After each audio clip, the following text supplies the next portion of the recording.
चलो, तो इक्वेशन क्या था पोटेंशियल एनर्जी का? U is equal to minus P dot E, सही है, यही था ना, U is equal to minus P dot E. अब इसमें क्या करना है ये बता देता हूँ कि कुछ सम्स होते हैं बच्चों, कुछ सम्स होते हैं कि एक एग्जांपल मैं आपको बताऊँ। Dipole moment and electric field जो है उसके बीच का एंगल 30 डिग्री है। हाँ, तो डाइपोल को θ1 30 डिग्री से θ2 60 डिग्री तक घुमाने के लिए कितना वर्क करना पड़ेगा? पहला क्वेश्चन, कितना वर्क करना पड़ेगा? तो वर्क का इक्वेशन होता है बच्चों PE cos θ1 माइनस cos θ2। कल याद करने के लिए आपको कहा था। तो P into A cos θ1 30 cos 30 √3/2 cos 60 1/2, then answer will be PE 2 common into √3 minus 1। अब इसको आप सॉल्व कर सकते हो आगे ना, समझ में आया? सेकेंड एग्जाम्पल बच्चों, सेकेंड एग्जाम्पल देखो।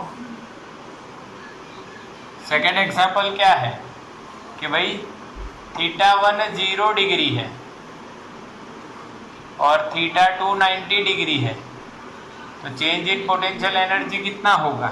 ऐसा है नहीं, हम वर्क फाइंड करते हैं पहले, वर्क कितना होगा? तो P cos θ1 माइनस cos θ2, तो क्या हो जाएगा बच्चों? PE cos 0 आपका 1 है, cos 90 0 है, तो आंसर क्या आएगा? PE। बोलो समझ में आया? इस तरह से आपको सॉल्व करना रहेगा।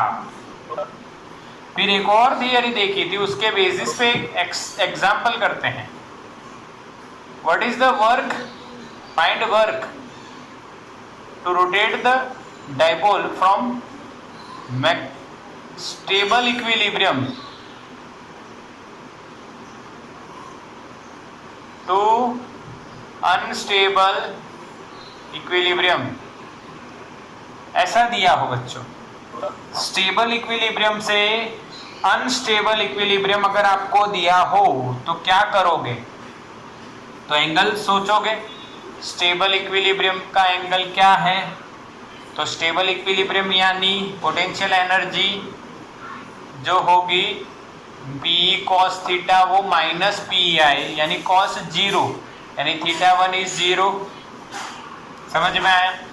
अनस्टेबल इक्विलिब्रियम यानी प्लस PE होना चाहिए, ये cos 180 आना चाहिए यहाँ पे, तो θ2 हो गए 180 डिग्री। यानी हमें वर्क निकालना है 0 से 180, तो PE into cos 0 minus cos 180, तो क्या आंसर है? cos 0 1, cos 180 minus 1, minus minus plus, तो answer will be 2PE। Answer will be 2PE। क्या बच्चों समझ में आया कि नहीं? इस तरह से कुछ वर्क और पोटेंशियल एनर्जी से रिलेटेड सम्स हो सकते हैं, पर वर्क के आपको आने ही चाहिए।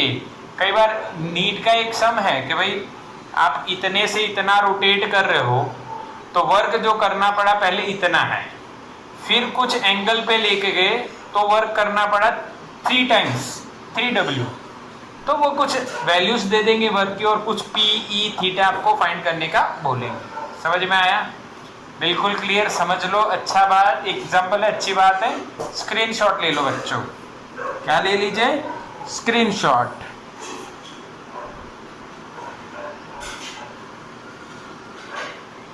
ओके, हो गया?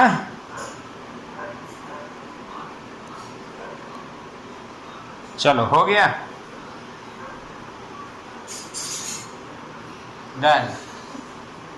तो ऐसे कुछ सम्स होंगे, कुछ एग्जाम्पल्स होंगे, ओके, जो आपने ट्राई किए होंगे, सॉल्यूशन अवेलेबल है।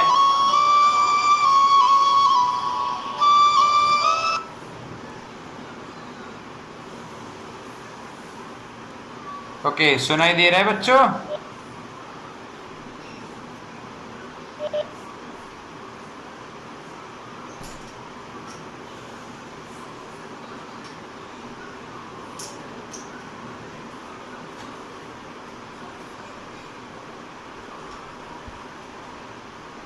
चलिए तो आगे चलते हैं। न्यू टॉपिक क्या है? न्यू टॉपिक, अब देखो न्यू टॉपिक कैसे चलने वाला है ये समझो। न्यू टॉपिक में आपको समझना है electrostatic of conductor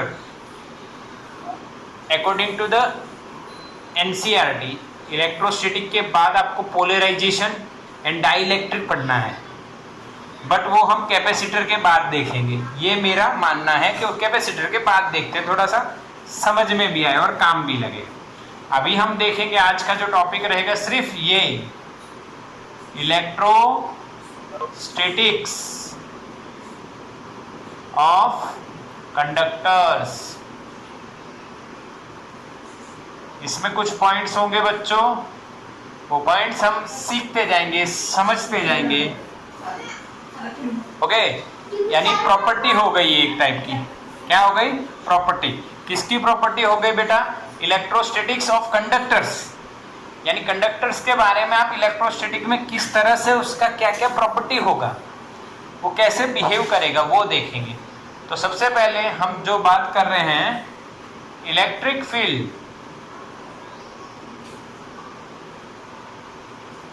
inside conductor is always zero। ये आपको समझना है कि भाई electric field inside conductor is always zero, यानी कि हम एक कंडक्टर माने,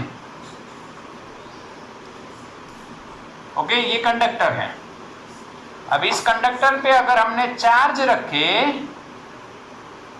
तो वो जो जितना भी चार्ज हम रखेंगे बच्चों,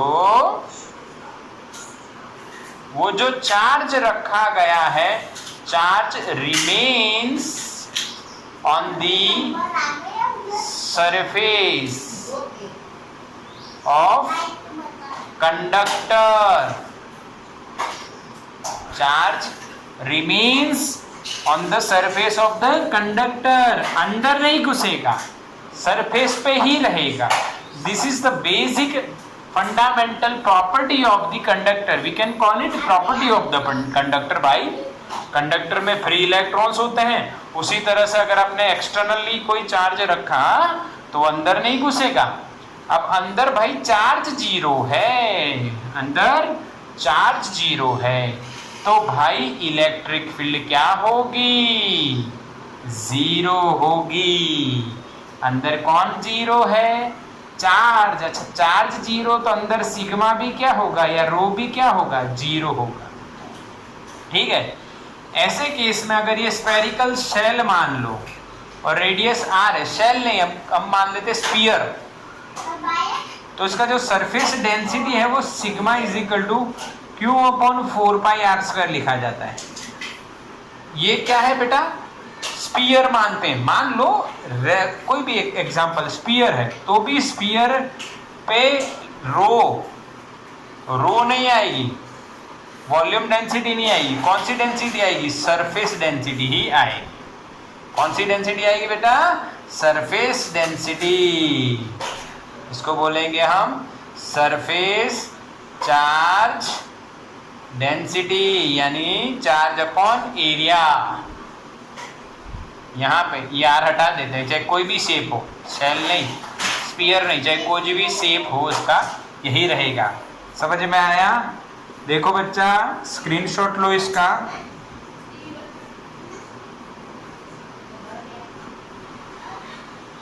ओके, समझ में आया? स्क्रीनशॉट ले लो। Okay done.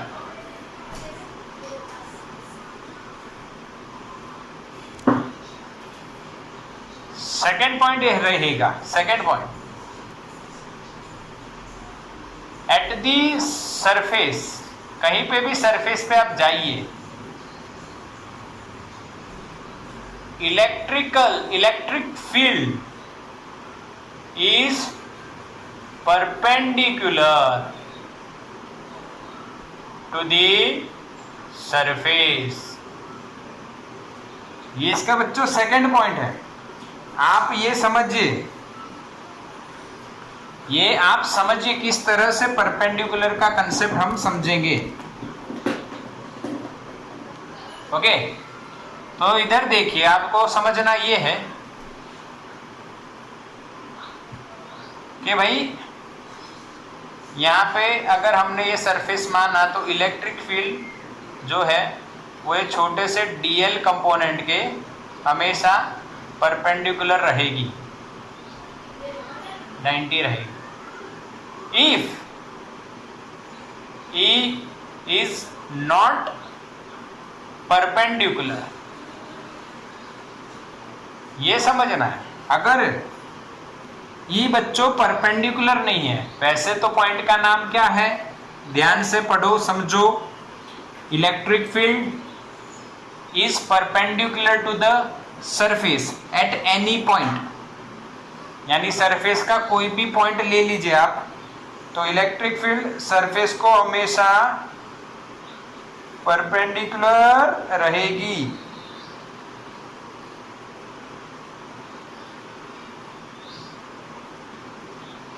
ओके, तो कैसे रहेगी, अगर न हो तो क्या होगा, रहेगी तो वो तो बात समझ में आ जाती है, अगर न हो तो क्या होता वो भी समझ लेंगे तो ज्यादा अच्छा होगा। चलिए तो समझते हैं इसको क्या कहना चाहता है ये पॉइंट। अगर परपेंडिकुलर ना हो तो क्या होगा, वही होगा जो मंजूर लॉजिक होगा, जो लॉजिक है वही होगा भाई। देन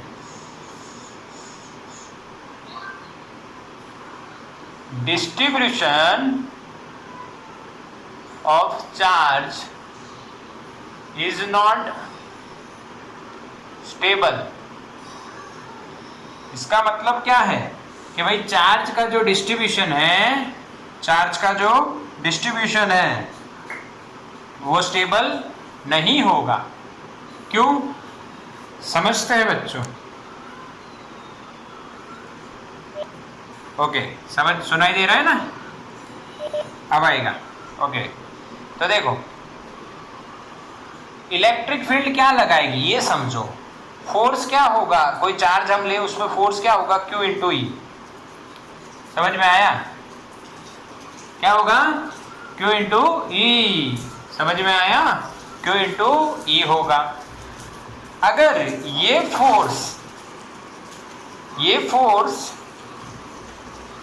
और डिस्प्लेसमेंट की एंगल 90 ना हो तो चार्ज जो यहाँ पे पड़ा हुआ है, ये प्लस चार्ज जो यहाँ पे पड़ा हुआ है, इसका मोशन होगा, क्योंकि एंगल 90 होगा तो कोई वर्क नहीं होगा, फोर्स 90 है तो कोई वर्क नहीं हो रहा होगा।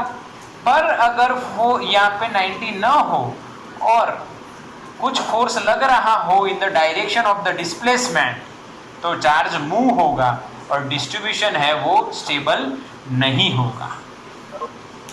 तो इसका मतलब क्या है, जैसे हमने चार्ज रखा तो वो चार्ज मूव होना स्टार्ट हो जाता है, मूव होके वो डिस्ट्रीब्यूट होता है, और कब जाके वो डिस्ट्रीब्यूशन रुक जाता है, स्टेबल कब हो जाता है, जब इलेक्ट्रिक फील्ड सरफेस को क्या हो, परपेंडिकुलर।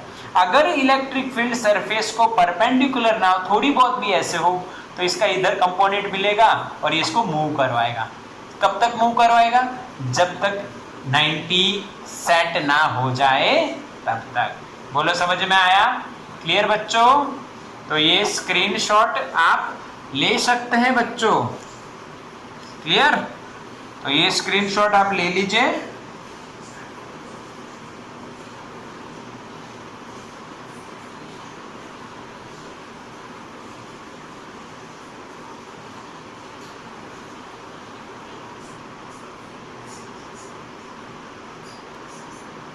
ओके, समझ में आया? तीसरा पॉइंट क्या है?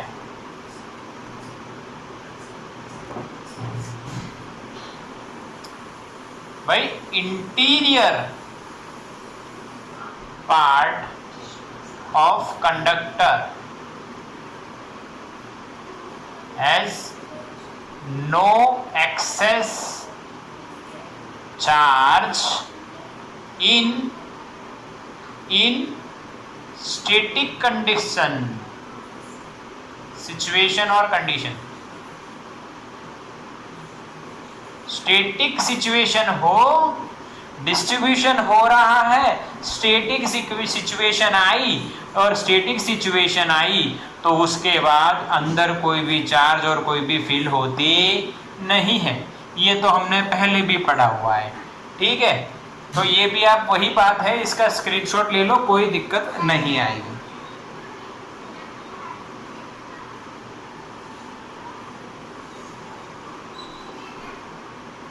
ठीक है,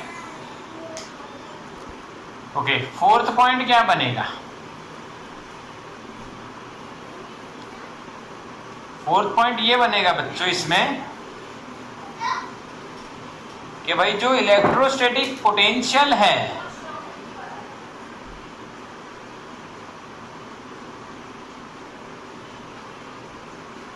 is constant throughout inside the conductor. Electrostatic potential is constant inside the conductor, okay, or we can say charge conductor. बहुत बेटर अंडरस्टैंडिंग के लिए हम चार्ज कंडक्टर बोलते हैं। And value of potential is equal to the value at surface. ये भी एक point इसमें आप याद रख सकते हो। Value of potential inside the conductor is equals to the value of the potential at the surface.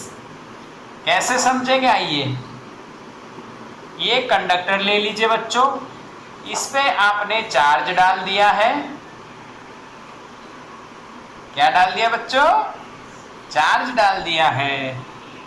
ये चार्ज सरफेस पे ही रहेगा। मान लो आपने कितना चार्ज डाला, क्यू चार्ज। तो पोटेंशियल एट सरफेस आपको पता है के क्यू बाई आर होगा।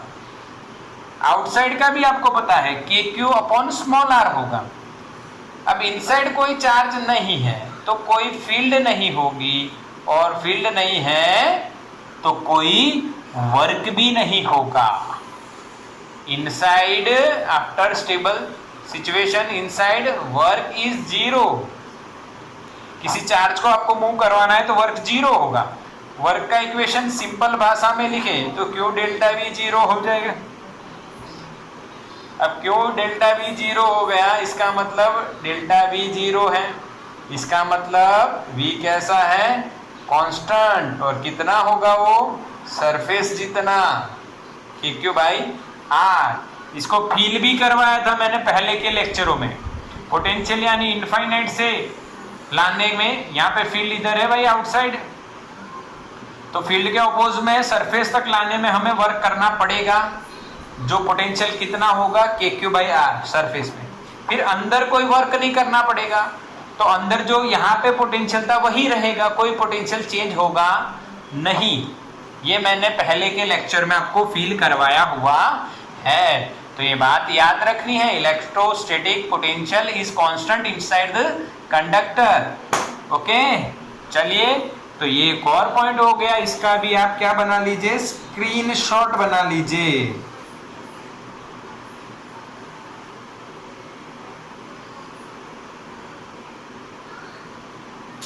हो गया? चलो ले लो जल्दी स्क्रीनशॉट। ओके बच्चों, चलिए फिफ्थ पॉइंट।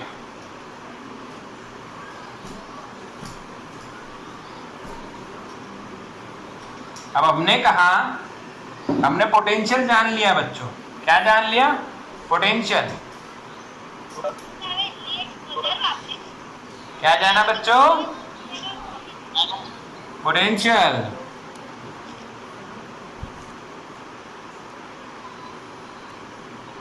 चलो अब हम 5th पॉइंट में इलेक्ट्रिक फील्ड जानेंगे। Eight the surface of charge conductor. अगर एक चार्ज कंडक्टर है तो उसके सरफेस पे कितनी इलेक्ट्रिक फील्ड होगी? इसके लिए हम एक चार्ज कंडक्टर सोचते हैं बच्चों, जिसपे हमने यूनिफॉर्मली चार्ज डाल दिया है। अब ये यहाँ पे सब जगह होगा, अंदर नहीं बता रहा हूं, सरफेस की बात कर रहे हैं। ओके, अब इलेक्ट्रिक फील्ड ढूंढना है तो चैप्टर 1 में एप्लीकेशंस ऑफ गॉस लॉ हमने पढ़ा हुआ है। According to the applications of Gauss law we can say that we have to take small area element here. Suppose the area vector is very small, you can write delta S or ds. We all know the electric field of the positive charge is always directed towards, away from the positive charge, away यानी outside। Okay, अब यहां पे हम find करेंगे पहले flux. आपको याद है फ्लक्स चार्ज गॉस लॉ लगाना है, याद है ना? 3 स्टेप याद करो, shortcut. Flux charge Gauss law. तो पहले फ्लक्स निकालते हैं। Flux linked with small element. क्या होगा बच्चों? E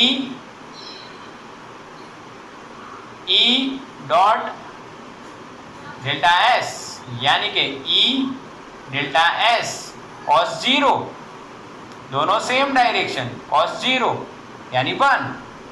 okay, now the second point is charge enclosed by small Gaussian surface। इसको आप बेटा Gaussian surface मान लीजिए। क्या मान लीजिए बच्चों? Gaussian surface मान लीजिए। तो कितना चार्ज एनक्लोज करेगा? मान लीजिए यहाँ पे जो हमने चार्ज डाला उसकी सरफेस चार्ज डेंसिटी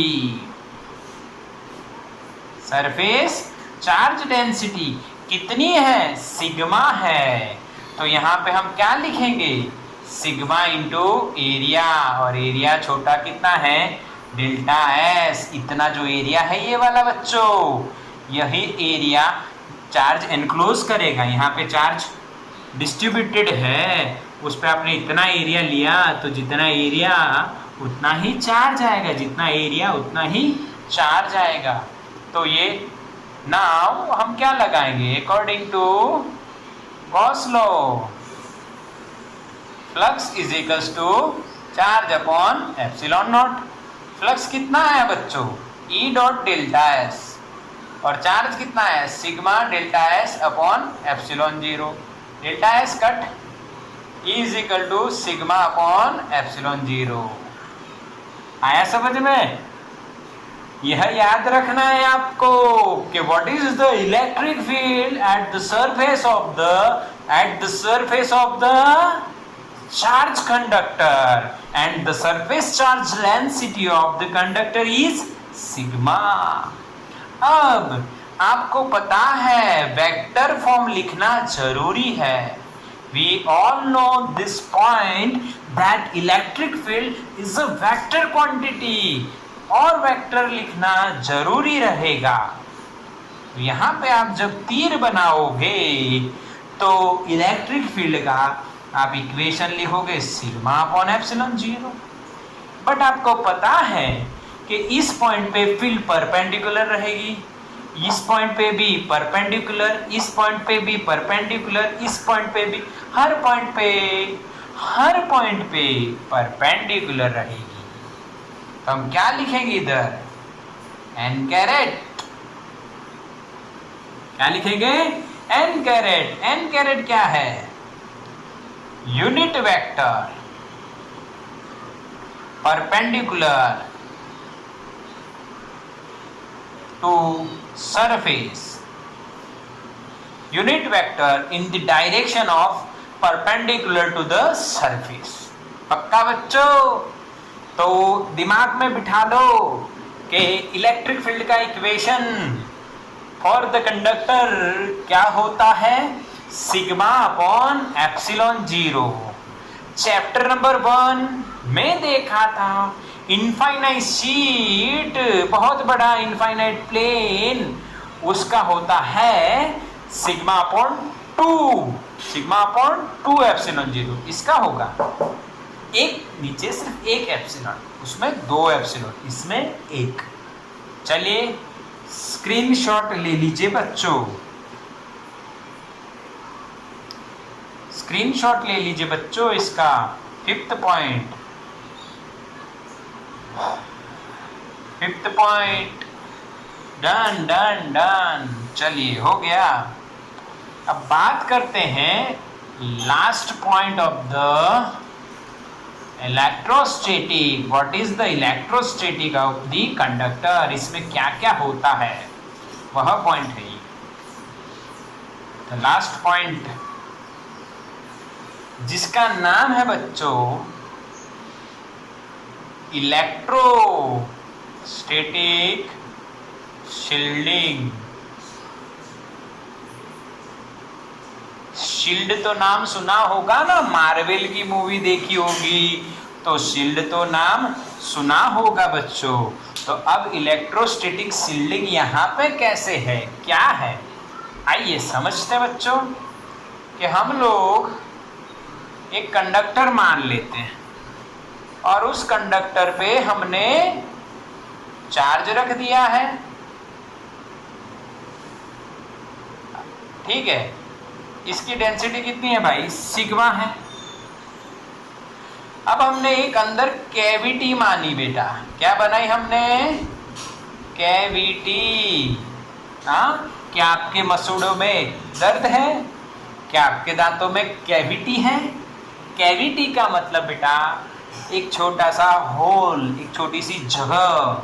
तो देखा क्या गया कंडक्टर में, यह कैविटी के अंदर भी चार्ज नहीं मिलता, भले ही आपने ऊपर चार्ज रखा है प्लस, क्यों, पर कैविटी के अंदर कोई चार्ज नहीं होता है।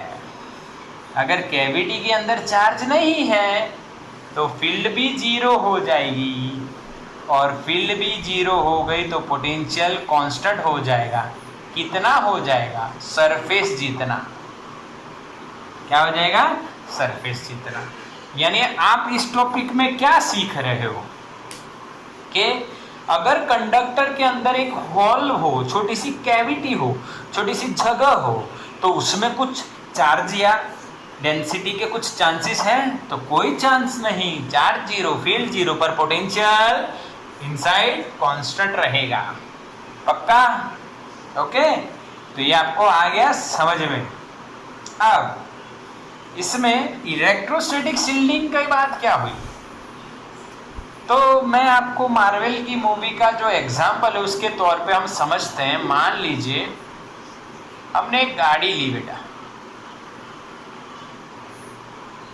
और वो पूरी मेटल की है, नीचे टायर नहीं है मेटल के, पर ऊपर पूरी मेटल की है, बारी बारी कांच वाच सब मेटलाइजेशन, पूरा मेटल है, अंदर एयर सर्कुलेशन का सिस्टम है पर पूरा मेटल है। तो अगर हम यहाँ पे बैठे हैं गाड़ी पे, यहाँ पे बैठे हैं, अंदर गाड़ी चला रहे हैं और बिजली आती है,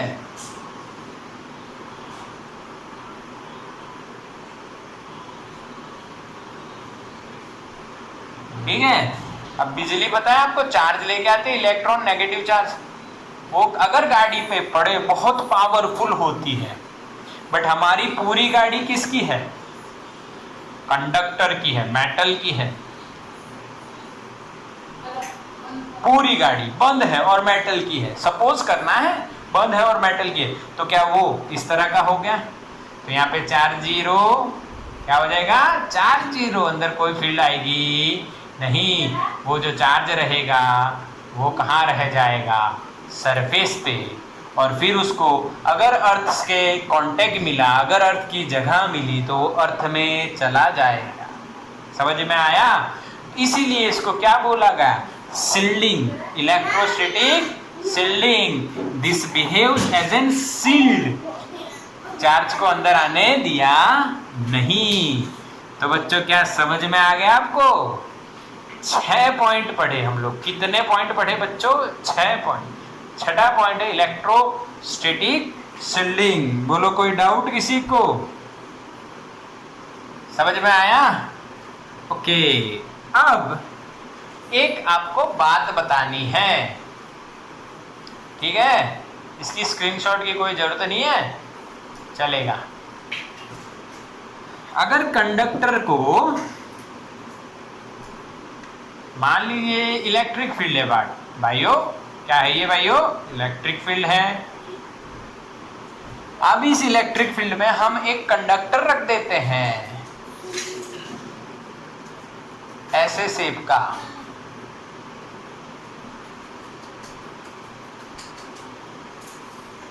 कुछ इस तरह से शेप का। तो प्रॉपर्टी के हिसाब से क्या देखा?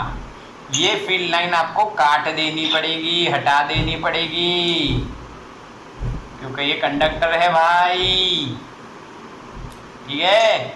यहाँ पे नेगेटिव चार्ज आ जाएगा ड्यू टू इलेक्ट्रिक फील्ड, और यहाँ पे कौन सा चार्ज होगा? पॉजिटिव। और एक बात, ये जो लाइन है, ये लाइन सरफेस को परपेंडिकुलर बताई जाएगी। कैसी बताई जाएगी? परपेंडिकुलर, निकलती हुई भी प्लस में से। समझ गए बच्चों? क्योंकि परपेंडिकुलर टू द सरफेस होता है और बीच में बतानी नहीं है, बीच में बतानी नहीं है, क्योंकि इलेक्ट्रिक फील्ड जीरो हो जाती है। आप ध्यान से समझिए, यहाँ पे मीडियम में इलेक्ट्रिक फील्ड जीरो हो गई, आपको पता है। इलेक्ट्रिक फील्ड अगर फ्री स्पेस में है तो आप KQ/R² लिखते हो, बट जैसे ही आपने कंडक्टर रखा जिसका डाइइलेक्ट्रिक कांस्टेंट K है, वो हमने रखा, तो E इन मीडियम क्या हो गई? जीरो, जो यहां से पता चल रहा है आपको। यानी आपको पता है K क्या होता है बच्चों? K होता है E/EM। अगर EM जीरो हुआ तो E/0 क्या हो जाएगा? इनफाइनाइट। इसीलिए कंडक्टर का K क्या माना था हमने? डाइइलेक्ट्रिक कांस्टेंट, याद करो, इनफाइनाइट, याद है ना? क्यों माना था आज पता चला पूरा कंसेप्ट। क्योंकि देखो, समझना बच्चों, इलेक्ट्रिक फील्ड में जैसे ही आपने कंडक्टर रखा तो अंदर इलेक्ट्रिक फील्ड जीरो है, मीडियम हो गया, इलेक्ट्रिक फील्ड जीरो है, चार्ज भी नहीं है, क्योंकि उसकी प्रॉपर्टी है चार्ज नहीं होगा अंदर, चार्ज नहीं तो फील्ड जीरो। फील्ड जीरो हो गई तो हम क्या कह सकते हैं? पहले electric field is not zero without medium, okay, but after inserting conductor in the medium electric field becomes zero. ये हमें पता है, अंदर जीरो हो जाएगी। अंदर जीरो हुई तो हमें पता है the ratio of electric field in the free space to the electric field in the medium is equals to dielectric constant, और अगर EM जीरो है तो K क्या हो जाएगा? इनफाइनाइट। बच्चों ये डायग्राम खास ध्यान रखना है आपको, ठीक है? चलो स्क्रीनशॉट ले लो बच्चों, और जो चलाया वही आपका होमवर्क रहेगा, जो चलाया वही आपका होमवर्क रहेगा, ओके? चलो तो बाय आज के लिए। नेक्स्ट लेक्चर में कैपेसिटर स्टार्ट करेंगे, ओके?